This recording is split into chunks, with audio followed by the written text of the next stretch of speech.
Hey everybody, coming at you from out in the wilderness. And I have with me family because my dad, Big Jim, and my brother, Jim. They're both Jim. And so last year I did the scary campfire stories and it was pretty fun, but it was just me. And so I thought this year I would include family because after all, family is important and nothing is scarier than family. Right? Amen. Amen. All right, so we're going to start it out now.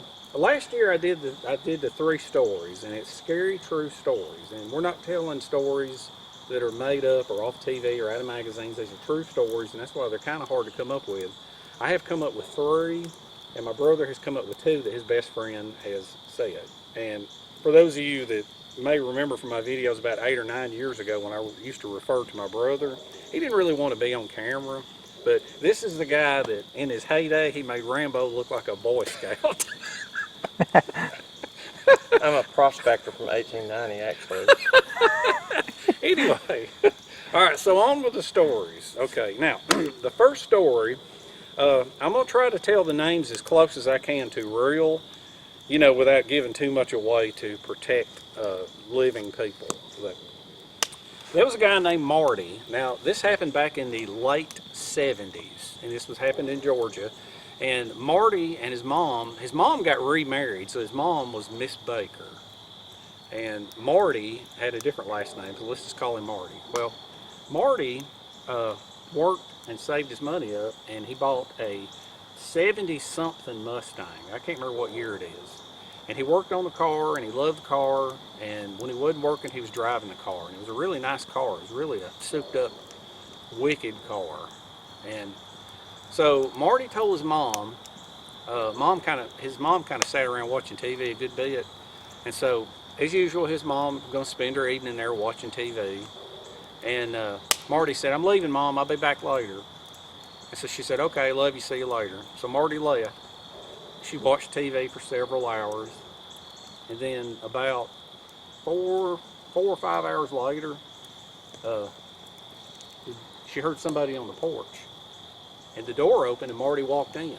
And Marty walked in and he stopped right between the TV and his mom. He was standing there looking at his mom. He said, "I'm all right, Mom."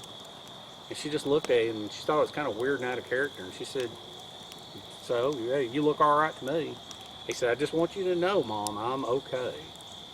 "Okay, Marty, I'm okay." "No, you're okay. Now get out of the way." So Marty walks to his bedroom. All right. So the mom's watching TV, and then probably 30 seconds later, the door, knock, knock, knock. She opens the door, and there's a Georgia State Patrolman. And he says, "Ma'am, are you Mrs. So-and-so Baker?" "Yes." "Is Marty so-and-so your son?" "Yes." And he said, "I hate to inform you, but Marty was killed in a car accident 30 minutes ago." And she said, "No, he's not. He's in the back room. You must have somebody else." And he's like, "Can you go check?" So she goes to the back room. "Marty, you in here?" Looks around. Marty ain't in there. She walks back up and says, "Are you sure you got the right Marty?" And he pulls out his driver's license and says, "Is this your son?" And it was him. So, and she said it didn't look like a ghost. It looked like Marty. It was nothing like what you would be, like an apparition or a float around or, So, anyway, that's the first story. On over to Brother Jim for the next story. First thing I want to say is that skeptics are probably some of the dumbest people you'll ever meet because they like to call everybody liars, and you know who the liars are in your life, and there's not a lot of them, and you know who your friends are, and your friends don't lie. And all the stories that I'm going to tell right now, my best friend told me some of these, and his young brother that was born when I was in high school, and so I've known him his whole life. And the first thing is not really much of a story, it's just the reality. In early July 1863, which was our American Civil War for our international friends, and for the Americans, the under 30, it's not 1965, it was 1865 when it ended. But anyways, in Pennsylvania, the big massive battle they had up there. Well, after that, that was in early July, and about 25,000 of those troops came down actually below 125,000. One side was a little bit more than others. Met in north of us, about 20 miles, called Chickamauga or Chickamauga. People say it different. And so our really old cemetery called Myrtle Hill. There's a lot of Civil War graves there from both sides, at least a couple hundred of them or more. So there was troops everywhere, just all over the place, and I'm sure they killed each other before that big battle happened. That happened in September of 1863, and so this friend of mine, he actually saw Civil War soldiers walking side by side, four of them, down a road in his neighborhood. He lives in the middle of nowhere, which I don't know why they'd be walking like that. Because normally, if you're walking to a battle, you'd just be dragging along, you know. You wouldn't be walking in formation, four guys side by side like that. So I guess maybe they ran into somebody before that and got in a fight, or maybe the guy was teaching them how to do that. I don't know, really. But anyways, he saw them walking down the road, and they looked like real people. And at first he didn't know what was going on. But they actually walked into the bushes or the side of the road where there apparently was a road back then. And so he knew that they weren't real people at that time, because they weren't really glowing or anything that would obviously tell you what they were, which I think that's that type of ghost that people talk about, not the intelligent kind, whatever that other kind is. I can't remember what they call that, but it's like a repeat. You know, scientists say that it's the stone tape theory, but there's no stone around there. So I think it has something to do with the magnetic field of the Earth or some other dimension or something like that. But anyways, that same guy, his dad worked for the phone company. And he had an appointment at a house in the country in the middle of nowhere. And he went and knocked on the front door trying to get their attention. The people, so he could install their phone back when they actually had phones in their houses, people did. And nobody came to the door, and they said they'd be there. So he kept knocking, they never came, so he went to the side of the house, looked in the window, and he saw a woman in the house walk by wearing a dress, like a white dress. And so he knew there was somebody in the house, so he walked back to the front door and kept knocking, and the person never came to the door. So he left, you know, because he couldn't get a hold of them, and there was no cell phones back then. That was in the 90s. So he called them back the next day, I think the next morning, and told them about what happened, asked them why the lady didn't come to the door, and they said, "Oh, you saw our ghost. That wasn't a person in there." So, you know, both of these people are not liars, you know, because there's always like one guy, you know, that's full of it, you know, that's always telling you stuff and you know he's lying. Neither one of these people would lie about something like that. So unless they had a temporary brain aneurysm or something, then they say it's a true story. Number 3. This is a story that was told to me by a neighbor in my neighborhood. There's a friend of mine, and he lived next door to Butch and Amber. All right. Now, Butch was a pretty tough guy. He was a cop and a security guard. He was a real tough guy most of his life. And Butch had a habit of, in their house, I guess in a lot of houses, when you get done drinking out of a cup, you put it in the sink. And then later on, you either wash it or put it in the dishwasher. Well, Butch had the habit of every time he got done drinking coffee, he would rinse his cup out and put it in a windowsill. Every time. So, like when... Have you ever done that? Yeah. We do it, but I don't think the wives like it. So anyway, Butch would always rinse it out and he would put it in a windowsill. And then Amber, his wife, would take the cup off the windowsill and put it in the sink. She couldn't stand it. She thought it was disgusting. He shouldn't be continuously drinking out of the same cup.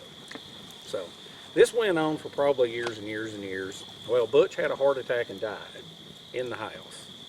And he passed away before the ambulance even made it there. So I'm not sure how it got started, but somehow or another, after he passed away, about 2 or 3 days after she got her senses back and things kind of got back to somewhat normal, Amber noticed that Butch's cup was sitting in the windowsill. And she just kind of stared at it for a minute and thought to herself, well, I guess this battle's over. And so she puts it in the sink, goes to bed. The next morning she wakes up and Butch's cup is sitting in the windowsill. And she freaks out. She doesn't know what to think. And so she's looking around and she's like, what's going on? This is weird. And so she takes that out and puts it in the sink. She goes in the other room, does whatever, comes back, it's in the windowsill. No matter how many times this goes on, the cup is back in the windowsill. And it totally freaks her out. Alright? So she finally takes it and washes it and puts it in the cabinet. And goes to bed. The next morning it's in the windowsill. And this is really scaring her by this time. She's just freaked out. She don't know what's going on. So she gets the neighbor, Jerome, talks to him about it, tells him about it, and Jerome says, well, I've got a VCR camera, you know, the old-fashioned one with the tape. He said, how about we just set it up and see what happens? And so he puts the camera in the kitchen, and he sets it up there, and she puts a cup in the sink. And he cuts the camera on, and then she goes to bed with it recording. So she goes back the next morning, and the cup is in the windowsill, and the camera has run its tape through 2 hours and didn't pick up anything. So evidently it died. So somehow or another, they want to catch this on tape somehow or another, so they rig up 3 cameras with timers on them that does 6 hours. And so they set them up and they're like, we're going to watch this, okay? You're going to set your alarm clock and you're going to get up before the 6 hours is up. So he sets the camera, all right? First camera, second camera, third camera, and the cup is in the sink. Hits record, and then he mashes the timer on the other 2 cameras and he says, okay, you're good to go. Set your alarm clock, get up at 5, and you'll be up before the last one records. So she goes to bed, and then she comes back up in there. She wakes up, she comes back in the next day, and the cup is in the windowsill. And so she's like, well, I got you this time. I got you. I'm going to see what's going on. And so as one camera cuts off, the other is supposed to overlap and come on. Like if one is recording, this one is going to come on before this goes off, so it should catch it. Well, somewhere between cameras 2 and 3, even though they're overlapping, the cup winds up moving to the window. And so at this point, she just gives up. She doesn't even care. Well, her health starts deteriorating. She starts deteriorating. And so she just cleans the house completely out. And she says she leaves the cup in the windowsill. And she doesn't say anything to anybody. And the movers come and they move her stuff, and she moves out of this house, puts the house up for sale, and she moves into an apartment. So she leaves the cup, and the last thing she looks at before she pulls the door shut with the realtor is she looks over at the window, and there's no cup there. But she left Butch's cup in the sink. So she gets in her car, the movers are following her to the new apartment. She opens up the apartment door, and she goes in. She calls Jerome, and she says, Jerome, guess what? Butch's cup is in the new windowsill.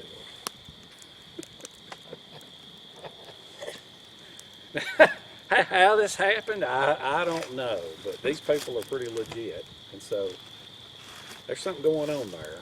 So that was story number 3. I've seen thousands of TV shows about ghosts, and I've watched a lot of stuff on YouTube.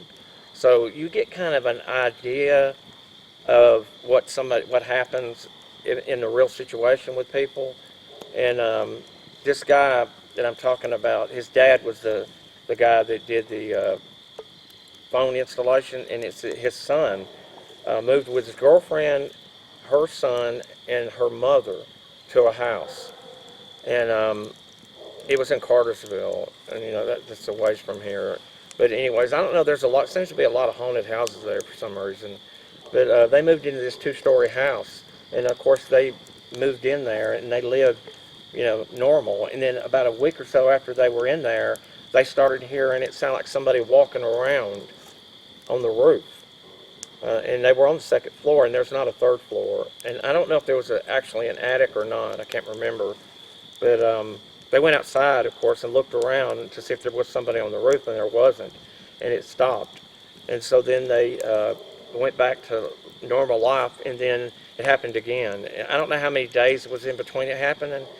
And then a few times in the middle of the night, they would hear an explosion in the attic. And it sounded like, basically like a meteor hit the house. It was so loud. And they would look up in there, and there was no damage. There was nothing wrong. But it was extremely loud. And so they finally got spooked so much, they all moved to the living room. Which, when he told me all this stuff, I've seen this time after time, even in movies.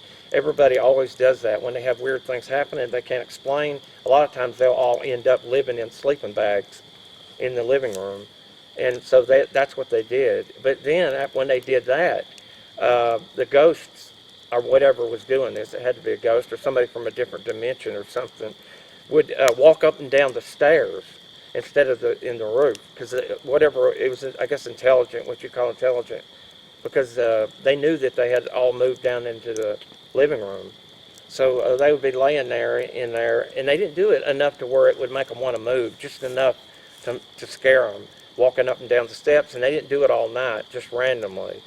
And he said that the one thing that got him to move out, that scared him the most, was when they were laying in the sleeping bags in the living room, that they would hear somebody going up and down the steps, and everybody would like lift up their head, and they would hear it, and they'd like say something to each other like, "Did you hear that?" And everybody's like, "Yeah." So he says the second you'd lay your head on a pillow, you'd hear a giant explosion in the attic, just like it originally.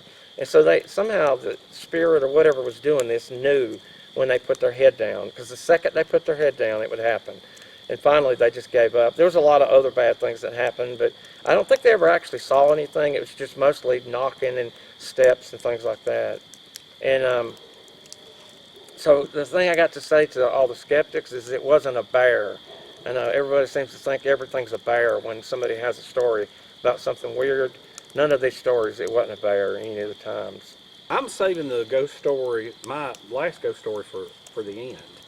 But Dad said he doesn't have any ghost stories because he hasn't really gotten involved in listening to about that kind of stuff.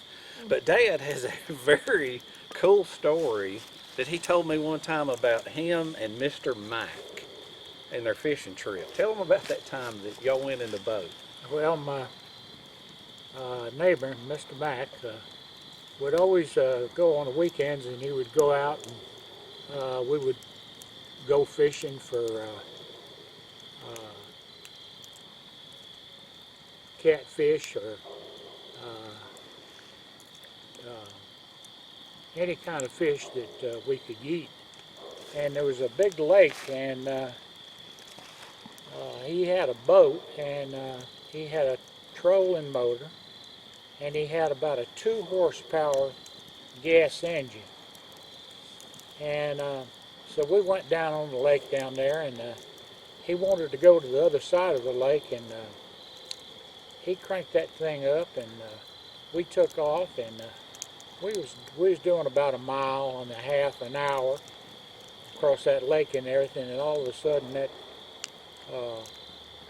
motor just quit on us, and we didn't have any more gas or anything, and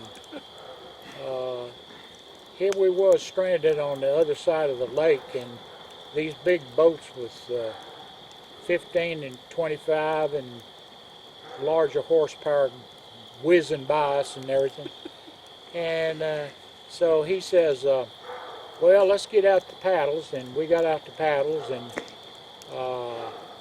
I know this is maybe 1 or 2 o'clock in the afternoon, and we started paddling back to where we had come from, and it was getting dusk, and it was dark by the time we got back over there, and we didn't put a hook in the water or nothing. We just spent the whole day paddling back, and after that I told Mr. Mack, I said, I'm not going with you anymore.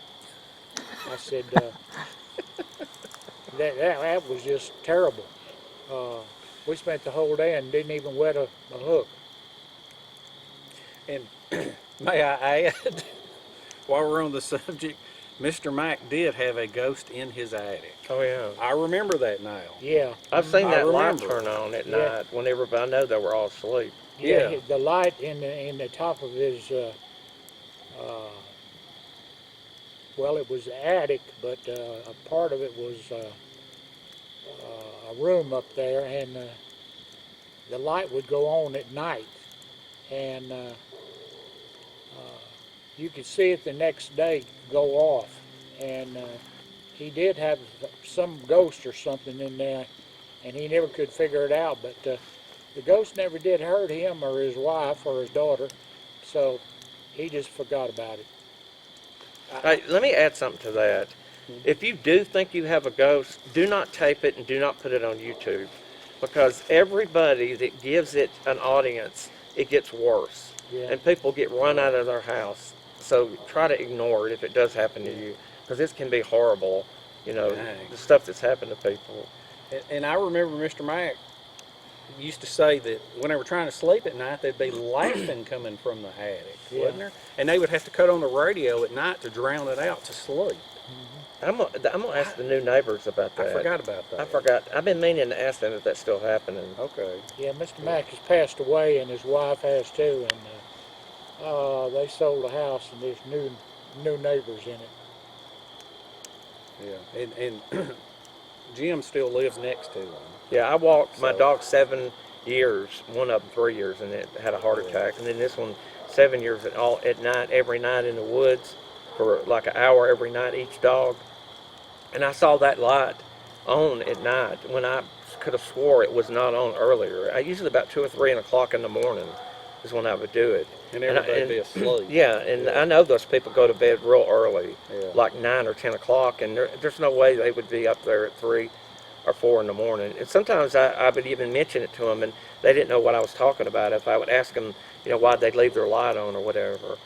So I've been meaning to ask them about that, if that ghost is still in there, because sometimes they'll be dormant for a real long time, I hear, from people that have had the problem. But, and you'll do something like change something in the house, and then it'll start, you know, acting up again. Asking, and then we'll have stories for next year. Yeah. If anything's happened to them. We sure are having fun, ain't we? Oh, we're Yeah. just bundled of joy. Especially when the fire died out. Yeah, we had to we add some couldn't more, see. Sorry, folks. had to add more wood. All right, for the final story, this came from a friend of mine that had a group of friends that I knew. Okay, now my friend Tony. All right, there's a church in Lafayette, Georgia. That's like heading towards Tennessee. Anyway, he was volunteering at a church in Lafayette, Georgia, and it was an old church, and they had an old graveyard there, and they told him, they said, hey, ain't you good with computers? And he said, yeah, I'm good. And so they're like, the whole graveyard out here is just written on paper in files. We want somebody to map it out and put lot numbers for each plot, and we want it on computer. Would you mind doing that for us? And he's like, okay, I'll do it. And so Tony decides, he goes out there and he writes down the names and the dates and all this kind of stuff. And so he happens to know there's one family, and it's bad. I can't remember the last name. I guess maybe I shouldn't, but anyway, there was 4 graves, all of them side by side, and it had the same month, the same day, 1937. And so Tony was like, man, that's something else. And there was like two or 3 of the names was the same, and 1 name was different, or 2 was the same and 2 was different. But he kind of surmised that these people were family or passed away at the same time. So he said he got on the internet and got to looking around, and sure enough, it turns out he found the story that these 4 family members were in a car, and it was in 1937, and they were in a brand new 1937 Plymouth. And they said that they got into the exact printing was it was an automobile train accident. And it said that 3 of them died instantly, and 1 was carried to the hospital and died at the hospital. And so that bothered him. And he was just like, wow. He said, you know, here it is. He said, these 4 family members had passed away. And here they are, here's their graves, and they're just kind of forgotten. And he said, I wonder if there's anything else about them. And so he kind of got to digging around in the history, and I don't know, it's somewhere in his mind. I'm not going to say he was obsessed with them, but he told me it was more of an interest in them, and more of a way of like keeping their memory alive by going to the trouble of researching these people. So he wound up researching these people, and he found out where they lived, and he decided to drive there. So one weekend he had the time, and he drove an hour away, and he found the house, and the house was still there. And the weeds were about 3 or 4 feet tall, and a couple of the windows was busted out, and the front door was open, and it just blew his mind. And so he walked in, and he walked into the room, and he looked around, and the place looked like it hadn't been lived in probably 30 years. And so he walked all around the place, and he went into the kitchen, and there were still kitchen cabinets in there, and there was a couple of bowls and cups in there.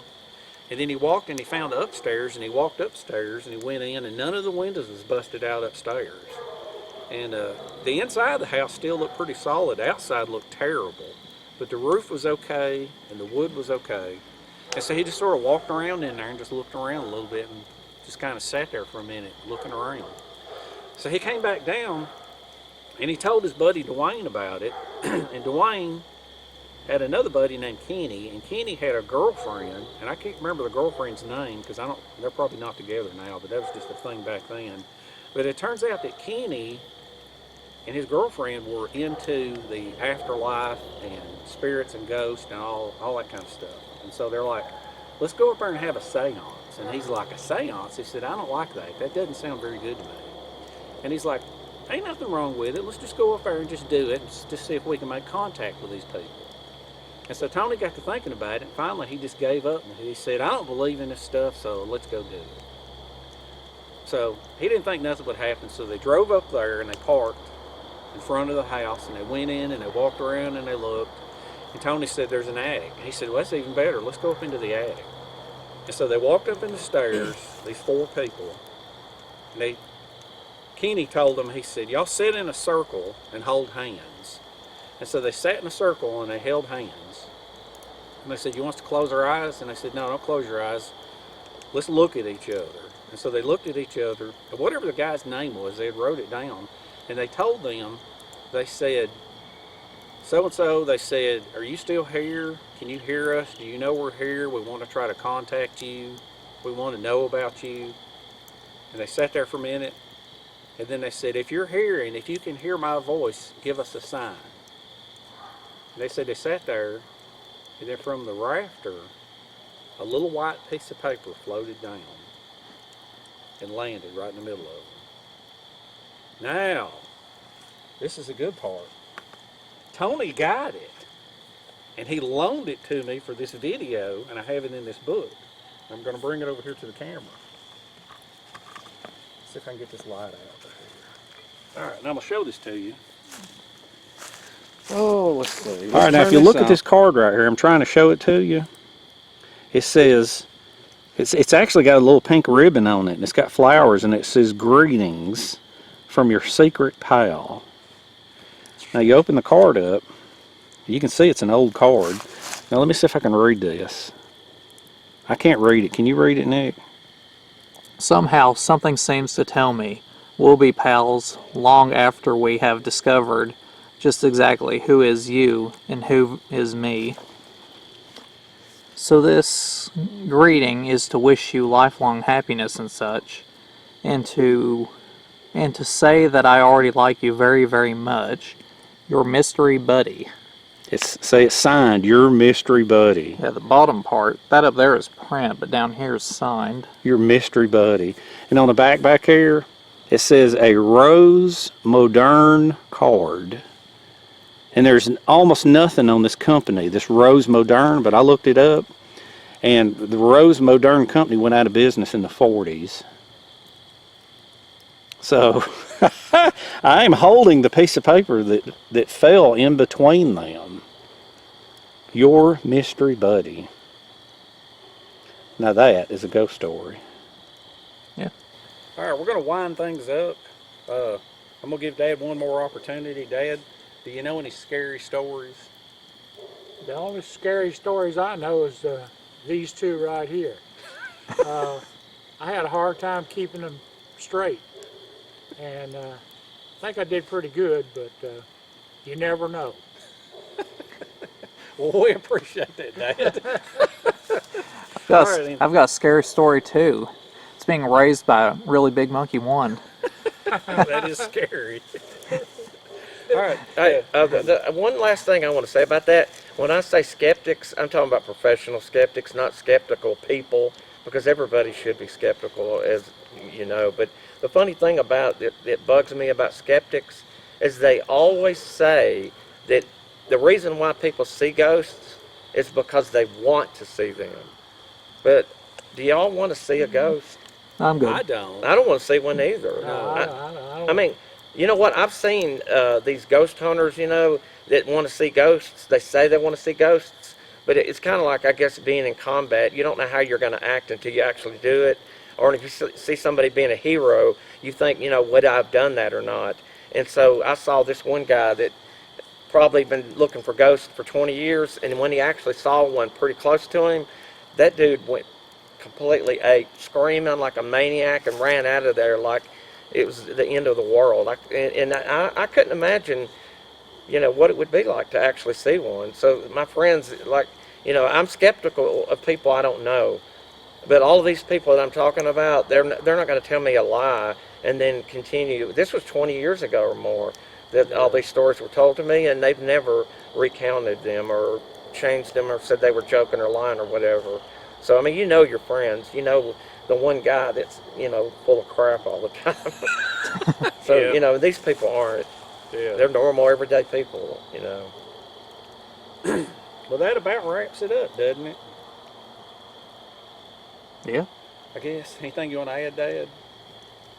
I just like to go fishing sometime and be able to put a hook in the water and not worry about how to get back home. Well, we got a big gas tank in our boat. So You definitely don't want to go with Mr. Mac now. No. No. Oh, All right. Well, we had fun, and we hope y'all enjoyed it. This is Scariest Campfire Stories 2022. If y'all enjoyed this, we'll try to do it again in a year. And other than that, next video back to bushcraft, survival, camping, and all that kind of stuff. So take it easy, enjoy life, enjoy your family, no matter how scary they may be. And we shall. See you in the next one.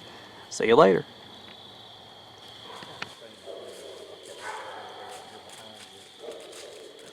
Man, them dogs sure are going crazy. Yeah, must be the coyotes, I guess. I don't know, must be. They're all around. I heard something that didn't sound like a coyote. I don't know what that other thing was. Yeah.